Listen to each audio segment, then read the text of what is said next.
All right, Coach, I feel like the theme of last weekend's matches was adversity. You guys were able to battle through it and come away with 2 big conference wins. What do you think that says about the mental toughness of your team to overcome some of the injuries and overcome a really tough really tough Eastern Michigan team that gave you a good fight? Yeah, it was. I think both matches were good tests for us. I think they were very different matches. Against Kent State, I think we played better volleyball, but I think against Eastern Michigan, we maybe showed some things that we needed to show, not really to people on the outside, but needed to show to ourselves. And it's now 2 fifth sets that we've gotten to under maybe not great situations, but then played really, really well in that 5th set. And so those are important things to have, I guess you could say, happen during the season, so that whenever it's postseason, you can look back at those moments and say, okay, we've been here before, and here's how we handled it. And not here's how we hope we handled it, but here's how we actually handled it, and be able to look back with confidence. And so I think that this weekend or last week, we really had 2 matches that showed important things to us. I feel like we talk about her pretty much every week now, but Mallory just really raised her game again to another level. Talk about the way she played. Yeah, Mal just had an incredible week. I mean, her career high coming in was 22 kills, and then she did that 2 matches in a row.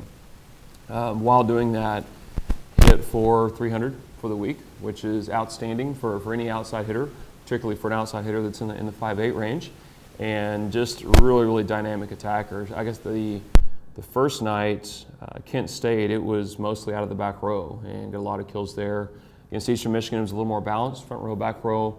In both situations, she also defended well. Against Eastern Michigan, she almost went 20-20. I mean, she had 22 kills, 19 digs, and that just shows the level of player that she is, how versatile she is, how much of an all-around contributor she is to our success. And so I'm happy for her. She struggled early this year offensively, and now is starting to kind of come into her own, and very happy for her. You made the decision against Eastern Michigan to go to Caitlin for a little bit during the match, then back to Steph at setter. Just talk about their play, and maybe, has anything changed moving forward with Steph as a starter, or do you anticipate her remaining in the lineup? I think anytime that one of the sayings in coaching is that if a hitter's really struggling, pull the hitter. If all your hitters are struggling, pull the setter. And because usually it's not about a hitter at that point. And I think there were times that as that match went on, we just got a little loose. The setting position started having some location issues, and tried some different things. We had Caitlin in there, but then she struggled blocking. We went to a split 5-1, so we had Steph playing the front row, Caitlin playing the back row, and then as we got further and further into the match, I just think the team was playing better with Steph out there, and so we went back with Steph, and she set a really, really good 5th set. We had 11 kills in a 15-point match, or 15-point set is great. Normally, you're going to be about 14 kills per set in a 25-point match. So to get 11, and especially 11 kills, 0 errors, 15 attempts, I believe, hitting over 700, that's tremendous. And as we've said, anytime we hit for a high number, regardless of how good you are as hitters, regardless of who your opponent is, if you hit 300, then your setter's doing something right. And we've had some of those matches this year. And if you hit in a set, you hit 700, then your setter's doing something right. And so Caitlin came in and did a good job for us. I don't think she struggled at setting. I think she did a nice job. I think blocking was more the challenge there. Going forward this weekend, we know we have 2 very good setters, and that's a great luxury to have. And there are some teams that don't have that. They have one kid, literally one setter on the roster. So I would expect that Steph would be our kid as we go forward.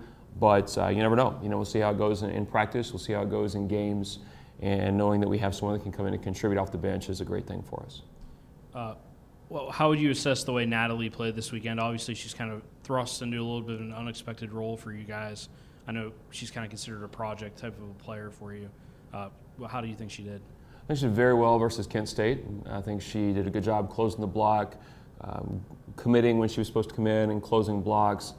And then Saturday, she really struggled. Saturday, the game was faster, and the decisions had to be made quicker, and it really struggled. And so then we obviously put Carly back out there to complete the match for us.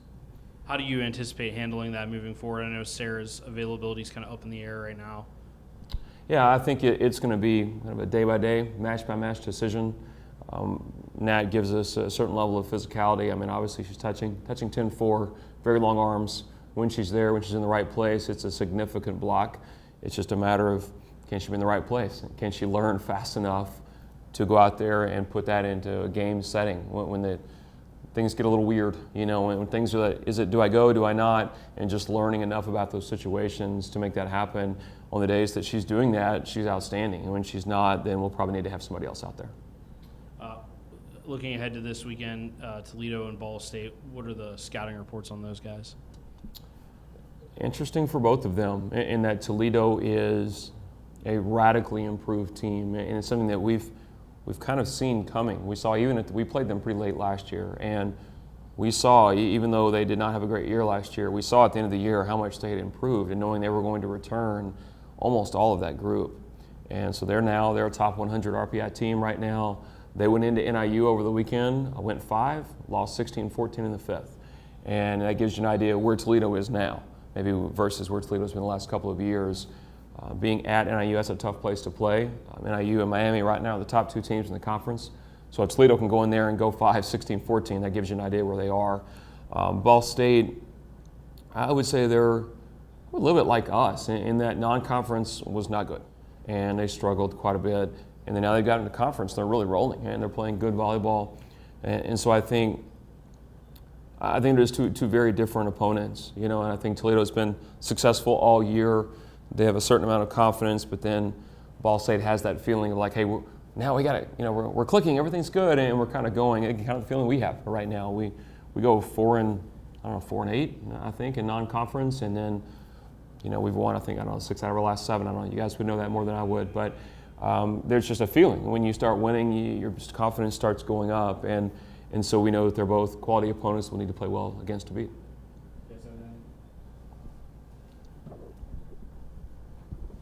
You guys started 5-1 now in conference play. Do you think you kind of send a message? It's like, we might have a young team, but to the rest of the two, which is that picked you third, like, we're still here and we can still win this?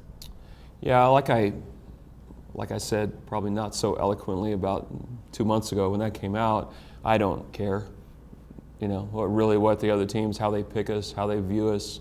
I care how our team views us, and I care if they believe that we're getting better, and I care if they want to go in the gym the next day and get better again. And if we're doing that one day at a time, we'll be good enough at the end of the year to win the conference tournament. And that's our goal. We've been very clear about that since the beginning of the year. We knew this is not going to be an RPI year, worrying about getting in a large bid or something like that. And we know we're improving. Will we remain hungry to keep improving for the next 5 weeks? We'll find out. I hope so, because if so, I think we have a chance to be a good team. I think we have. I've known we've had the pieces. It's a matter of getting them all there at the right time. I think early on, Allie was going, Jamie was going, Mal was really struggling. Well, Mal was out first, and then came back and then struggled, and now Mal's going. And so now we have 3 pins that are playing at a pretty high level. Katie, for the most part, is playing at a pretty high level. It's still a matter of finding that M2 that's going to be able to really contribute for us. Whether that's Sarah when she returns to the team, or that's Nat, whoever that may be, we have to find a little more contribution from that person. But also like that we're starting to get some contribution out of our back row attackers that we weren't a few weeks ago. So I don't know about sending a message or any of that kind of stuff. I don't really look to receive messages from other teams, and I would not think they look to receive messages from us either. But I want our teams to send ourselves a message every day that we're going to work hard. And if we do that, we know that something good's going to happen. Going back to Natalie, her first collegiate starts this weekend, whenever it was announced or made a big play, there really seems to be some sort of excitement that takes over the teams and the fans and the parents. Right. What about that? What about her just kind of brings out that excitement in everyone? Yeah, that's a great question. And she's just a wonderful human being, and I think in sport in general, when it's someone who is a great energy provider to the team, a great teammate, just a solid person that people enjoy being around, they tend to really pull for them, and they really want them to go out and do something great. And so when she does, she goes out and gets a block to finish the first set, against Kent State, or where she goes out and she does different things and she finds success. I think the team is genuinely happy. I mean, there's not, oh, yay, the new kid got a block. I mean, they're just truly happy that one of their sisters, one of their members of their family that they really love, they really care for, goes out and they did something special. And she's just a wonderful person. Just can't say that enough. Mm-hmm. And Natalie Lake, before the conference play started, you were adamant that she is a contender for MAC Player of the Year. A few weekends in, where do you stand on that statement? I would say as of a few days ago, I haven't looked at conference stats today, but as of a few days ago, she was the only player in the conference that was top 10 in the conference in kills per set and top 10 in the conference in hitting percentage. And she happened to also be in the top 5 of both of those. And it doesn't really matter, again, what I think about it, but numbers don't lie. And she's putting out some pretty serious numbers right now, and her volleyball IQ is just exceptional. It's about, can we, with all of our kids right now, can we manage their jumps? The only challenge is when you have 2 or 3 kids that are really carrying a lot of the load, is how long can they carry that? If you're a team that's really, really balanced and everyone's getting a similar number of swings, you don't really worry about it. But if you go into a game, let's say Mal gets 60 swings, it starts to wear you down. Allie a little bit, it starts to wear you down. You're blocking their best hitter every night, how many reps that is, you're taking a lot of swings yourself. So I think that's for all of our kids, is just making sure we're balanced so that all of them at the end of the year can be playing their best. But I believe Allie, the numbers are saying she's one of the best players in the conference. So Coach, I know we talked about the setting position, but specifically with Stephanie, can you just discuss her development as a setter throughout this year? Because I know in high school was an outside hitter and didn't really have all the skills that she needed to be that starter this year. And then did you foresee her being in this position last year after Right. replacing Abby? Right. Good questions today. Nice job. I think, did we project her as the starter this year? No, we did not. Just being honest. But she went home this summer and she worked hard. She came back a better version of herself physically. She came back a better version of herself as a setter. And she's earned that opportunity. Simple as that. And then as the year has gone on, she's just improved. Her set location, her set decision, the timing on the sets, what she's delivering to the outsides. Even this weekend, she was better, the tempo to the outside than what she was before. And I just think she's a kid. What I'm learning about Steph we haven't been together that long, but what I'm learning is she doesn't mind putting in the work, and if there's a weakness in her game, she's the first one to say, hey, can I come in and watch more video? Can I come in early and work on defense? And I haven't been digging very many balls. A few weeks ago, that's our big concern. We're like, wow, Steph's setting it pretty well, but every time they hit it to their zone, it's a kill. And she's been getting lots and lots of reps on that. She goes against Kent State the other night, gets 14 digs in a 4-set match. And really, as coaches, we ask our kids to control what they can control. And you can always control how hard you work. You can always control, you're going to do the extra, or you're going to come in and get more reps, whether it's video in the gym, whatever. And she's done that. And that's something that I'm happy for her, that she is finding the correlation between hard work and the payoff. Because that doesn't always happen. Sometimes you work really hard and someone's just better than you are. That's true in sports, it's true in life. But it's great when you get to see that immediate result from your work. And she's growing, and I don't take any credit for that. And that's her, and she's putting the time in. I think going forward, I think even Saturday, that was a great moment for her, because she was in, then she struggled, and then location got really bad, and she got pulled, someone else sets, then we kind of go the halftime deal thing, and then she goes back in the 5th set. She could have crumbled, because that's hard. It's hard to get pulled because of your own level of play, and then go back in an hour later and be great. And she did.